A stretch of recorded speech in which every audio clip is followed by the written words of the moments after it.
خود کو تیار کرنے کے لیے جو ضروری چیزیں ہیں اس میں کچھ امپورٹنٹ پوائنٹس یہ ہیں کہ آپ کو شادی، آپ کا گول کلیئر ہونا چاہیے کہ مجھے شادی کیوں کرنا ہے.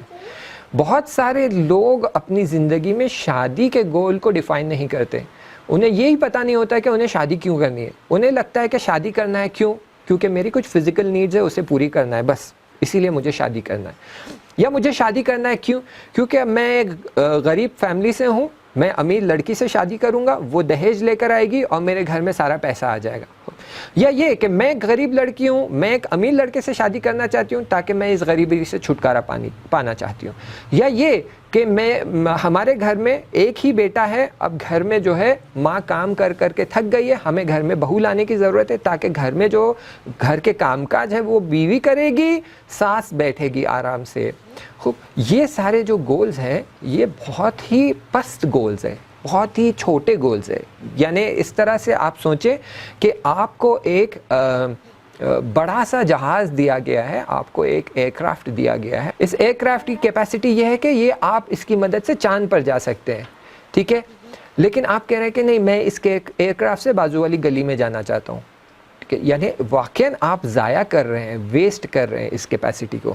تو یہ جو گولز ہیں وہ بہت کلیئر ہونی چاہیے ہمارے لیے. اگر ہمارے گولز کلیئر نہیں ہیں تو یہ ہمارے لیے بہت نقصان دائق ہو سکتے ہیں. بہت میسیجز آئے ہیں گولز کو لے کر اور یہ پوائنٹس کو لے کر. مثلاً بیان کیا گیا ہے کہ ایک لڑکے نے ایک لڑکی سے شادی کیا، وہ لڑکی دیندار، حجاب پہننے والی، اچھی فیملی سے، اور شادی کے بعد ہی دونوں میں بار بار جو ریلیشن شپ ہے وہ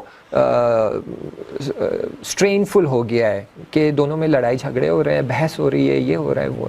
آخرکار اس لڑکی نے پوچھا کہ تم نے مجھ سے شادی کی کیوں؟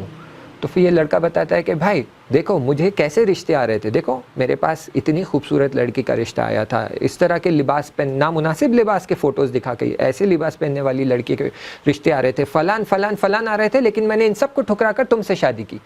تو اس نے کہا مجھ سے شادی کی کیوں؟ کہا کہ بھائی اگر یہ خوبصورت اور یہ اس طرح کے لباس پہننے والی لڑکیوں سے میں شادی کرتا تو یہ تھوڑی میری بوڑھی ماں کا خیال رکھتے. میں نے تم سے اس لیے شادی کی تاکہ تم میری بوڑھی ماں کا خیال رکھ سکو. تو آپ گھر میں شادی کر کے ایک اسپاؤس نہیں لا رہے ہیں جو آپ کو کمال تک، خدا تک، اہل البیت تک پہنچا سکے. آپ گھر میں ایک ایسی لڑکی کو لانا چاہتے ہیں جو آپ کے گھر کے کام والی بنے. تو پھر اگر ایسا کریں گے تو قطعاً نقصان اٹھائیں گے. یہ ریلیشن شپ کبھی ہیپی نہیں ہو پائے گی. کیونکہ آپ نے اپنے گولز بہت ہی لو رکھے ہیں، جبکہ خداوند متعال نے آپ کے گولز کو کچھ اور رکھا ہے اور آپ نے اس کو پوری طرح سے چینج کر دیا ہے. اسی طرح لڑکی اگر چاہتی ہے کہ وہ شادی کرے، اور اس لیے کیونکہ اس کے گھر میں غریبی ہے، مفلسی ہے، اور وہ چاہتی ہے کہ میں ایک بس امیر گھر میں چلی جاؤں، پھر وہاں آرام سے رہوں گی، شان سے ٹھاٹ سے پیسہ اڑاؤں گی، اچھے لباس پہنوں گی. تو یہ اگر آپ گول رکھیں گے تو جیسے ہی لڑکی اس گھر میں جائے گی وہاں بھی پریشانیاں شروع ہو جائے گی. تو بہت کیئرفل رہنے کی ضرورت ہے کہ ہم ہمارے گولز کیا سیٹ کرتے ہیں. اس کے بعد جو سب سے امپورٹنٹ چیز ہے وہ ہے ہمارا کرائیٹیریا.